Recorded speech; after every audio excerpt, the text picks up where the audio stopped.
Welcome back to part 2 on the Smart Budgeting app build. In the last video, we got the first part of the Plaid integration built, and in this video, we'll work on actually saving the data that we get from Plaid in the database. We're going to be using mongoDB for that, since it's easy to get set up with mongoDB Atlas. Let's start by adding the mongoose package using yarn. Then we'll go ahead and start creating some models. Create a models directory. We'll create a Plaid account, a Plaid item, and a user model.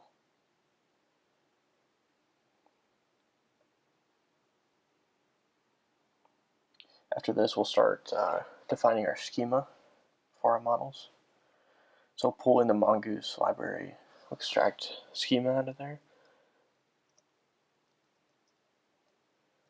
And we'll start by defining our schema. So we'll add an email and a password for the user.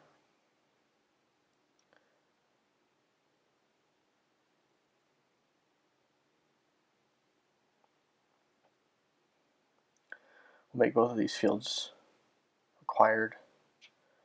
I'm going to make the email unique and add a min length to the password to make it more secure.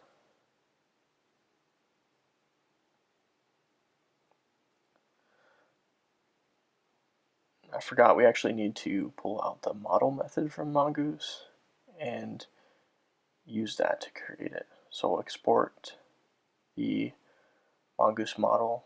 So our first parameter is the model name, so we'll use user, and the second parameter is the schema. So we'll pass that in.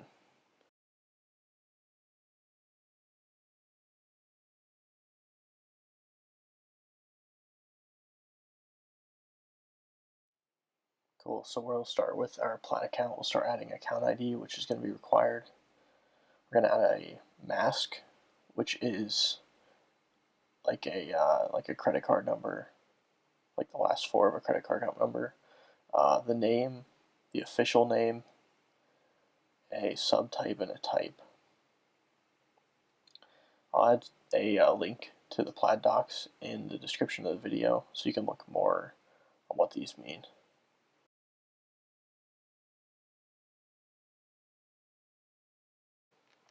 So a Plaid account is actually the account, so like a checking account or a savings account, a credit card account.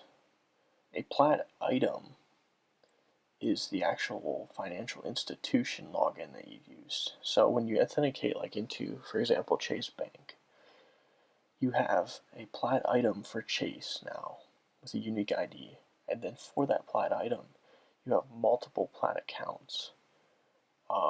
And so those could be your savings account, your checking account, maybe a credit card, maybe a home loan. Those are all pulled in as Plaid accounts. And so they have types and subtypes to define exactly what they are. They might be a type of investment and a subtype of 401k, or they might be a specific type for a checking account, bank account, credit card, etc. So we finished up our Plaid account. We'll go ahead and create our Plaid item now. We'll add our available products, which are all of the products that you're able to get through that item. And then the build products are the ones that you're actually paying for every time you hit the API. Also add an institution ID. Each financial institution has an ID that's unique through Plaid, and there's actually a webhook you can hit to find all of the institutions and their IDs. Also add a webhook in there as well. Coming back and adding some validations I forgot to the user model.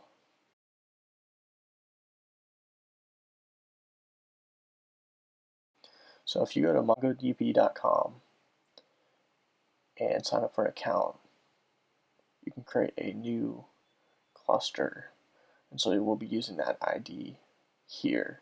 You can use any MongoDB connection string here. I just prefer to use a free one from Atlas. It's easy. So you'll want to pass in your username and password in there, and then whatever your connection URL is. So we'll pull in the mongoose library into our indexed file, and we'll connect using the envar that we set in our .env file.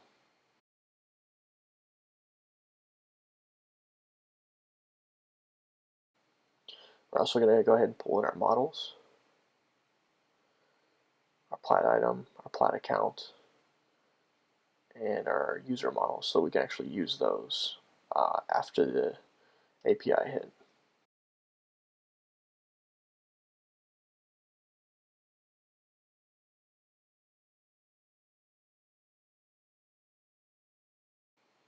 So we'll go ahead and create a new user. I'm just going to use an example email here and password just for testing. That way we don't actually have to build a login flow yet. We'll add that later. So we'll pull the user ID out. So we'll be using that with the Plaid items and accounts to link it to the user.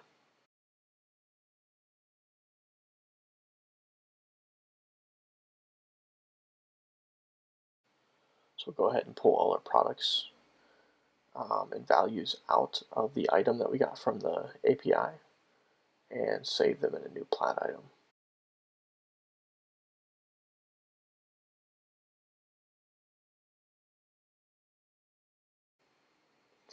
We'll need to add a user ID field to a Plaid item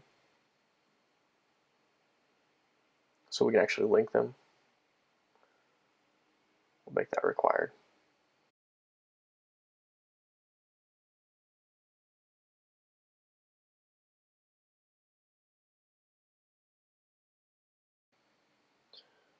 So we'll save our item in the database.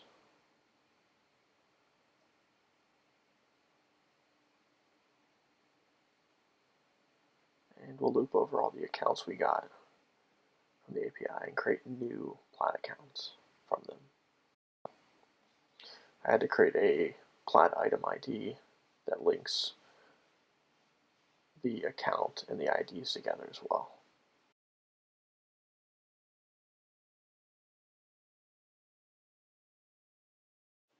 So I ended up needing to add use new URL parser and use unified topology to the connect method from mongoose. I don't know exactly what they do, but they're necessary here. So we actually need to save our Plaid accounts in the database. So I'm going to make this function asynchronous and await the .save method on the account.